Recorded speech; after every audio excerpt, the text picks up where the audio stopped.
Հավատում եք, որ նոր Նորքի թաղապետարանի ծեծի և կոռուպցիայի մասին Նիկոլ Փաշինյանը առաջին անգամ է լսում։ Չգիտեմ,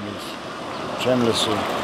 Դուք էլ չեք լսել նոր Նորքի թաղապետարանի ծեծի։ Լսել եմ ծեծի ժամանակ։ Ճիշտ ասած չգիտեմ։ Հնարավոր չէ։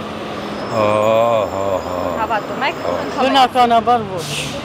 Բաները չեմ արտակարգվում, չգիտեմ դեռ ինչ է։ Փաշինյանը ասում է դրա մասին առաջին անգամ է լսում։ Հավատում եք։ Չէ։ Դա քրքիր չի։ Այս խնդրի մասին դեղեցություն չունեմ, որ ծեզի բան ասեմ։ Ոնց թե ամբողջ աշխարհը գիտի։ Ես այնտեղ լինեի թաղապետի մռութը կջարդեի։ Ինքս բոքս եմ պարապել, կջարդեի դրա այն մռութը։ Իսկապես նա մռութը դեմք չի նրան։ Փաշինյանը ասում է ես առաջին անգամ եմ լսում, չեմ էլ իմացել։ Դե Փաշինյանը իրեք սուտացան Սուրիկի տունը հրդեհվեց բաժարանգա, ոչ մեկը չհավատաց։ Իմացաք, պատասխանը դա է։ Ամենավատ բանը սուտասանն է։ Ոչ մեկը սուտասան մարդու հետ չի նստի սեղան կամ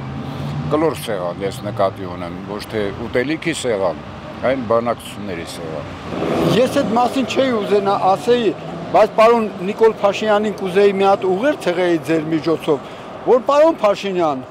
դուք ինձ Ռաֆիկ Հովհաննեսի Գևորգյանին ձեր պետությունում առանց փաստաթղթի անձնագիր չունեցող գերու կարգավիճակով ինչի համար եք պահում։ 1000 անգամ գրել եմ ձեզ, մի քանի 1000 անգամ Օբիրի պետին ու ներքին գործերի նախարարին։ Երբեք դու իմ կարգավիճակի համապատասխան ինձ ճամփորդական փաստաթուղթ տալու։ Սա պետություն է, թե խուժաների շայկա է։ Չգիտեմ, դժվար թե։ Ես թվում է, որ ամբողջ քաղաքը մի անգամից իմացավ այդ լուրի մասին։ Ինչ է ասում, ես առաջին անգամ եմ լսում, և կոռուպցիայի և թաղապետարանի ծեծի մասին։ Այ դա գիտեք, միշտ էլ այդ կոռուպցիան եղել է, ես իմ տարիքս կա, ես անդադ տեսել եմ, ականատես եմ եղել, որ հրաժարվում, չգիտեմ ինչու է էլ ինքը կիմանա, ինչու համար է հրաժարվում։ Քննադատել պարզապես չեմ ուզում ցանկանում, որովհետև շատ բաներ կան, այսօրվա վիճակում տրանսպորտը նորմալ վիճակում չի աշխատում, ճանապարհների ներկում են, կեսը չեն ներկում, վարորդները ոնց ուզում են, վարում են։ Թերությունները մեր քաղաքի շատ են, բայց դե ոչինչ,